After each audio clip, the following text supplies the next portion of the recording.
এ equal √5 plus √3 হলে a² plus 2 divided by 2a এর মান নির্ণয় করুন। সমাধান। আমরা গত ক্লাসে শিখেছিলাম যদি ক্রমিক সংখ্যা থাকতো তাহলে এটা 4 আর এটা 5 যদি হইতো √4 √5 তাহলে মাইনাস দিয়ে লেখা যেত, কিন্তু এখানে আমাদের ক্রমিক সংখ্যা নাই, এটা হচ্ছে 5 আর এটা হচ্ছে 3। তাহলে আমরা লিখি √5 প্লাস √3। তাহলে এখানে 1/a এর মান বের করতে হবে। তাহলে কি হবে এখানে 1/√5 প্লাস √3। আমরা কি করব, নিচে অমূলদ সংখ্যা রাখবো না, তাহলে কি লিখবো √5 মাইনাস √3, লব এবং হরকে গুণ করে দেব। তাহলে একেবারে আমরা লিখলাম √5² মাইনাস √3²। লব হরকে কি দিয়ে গুণ করলাম, √5 প্লাস √3 দ্বারা গুণ করলাম। তাহলে নিচেরটা হয়ে গেল কি a² মাইনাস b²। এখানে কি থাকলো তাহলে 5 মাইনাস 3 আর এখানে √5 মাইনাস √3। এইখানে দাঁড়াচ্ছে √5 মাইনাস √3 ডিভাইডেড বাই 2। এটা কার মান পাচ্ছি 1/a এর মান। তো আমরা শুধু পেয়েছি 1/a এর মান, কিন্তু আমাদের বের করতে হবে প্রদত্ত রাশির মানটি। তাহলে a²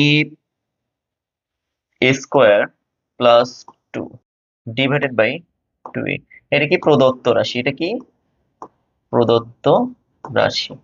এই প্রদত্ত রাশির মান আমরা বের করব।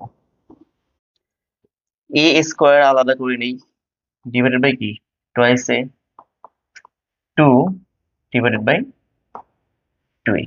এখানে যদি a² কাটাকাটি করি তাহলে a/2 থাকে, আর এখানে 2 কাটাকাটি করলে 1/a থাকে। ওকে, আমরা a এর মান জানি কি √5 প্লাস √3। খেয়াল করি a এর মান কি জানি √5 plus √3 divided by 2, R 1/a এর মান কি পেয়েছি √5 minus √3 divided by 2। √5 minus √3 divided by 2। আচ্ছা, লসাগু করলে কি দাঁড়ায় 2 লসাগু হয়।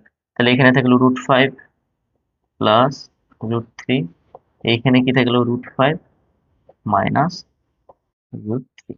তাহলে আমাদের মাইনাস √3 প্লাস √3 কি হবে, কেটে যাবে। থাকবে কি এখানে থাকতেছে আমাদের 2 √5 2, কারণ হচ্ছে এখানে একটা √5 এখানে একটা √5। এখন 2 কেটে দিলাম, থাকলো কি 1d √5। তাহলে আমাদের এই প্রদত্ত রাশির যে মানটা হলো সেটা কি অনলি √5 বের হয়েছে।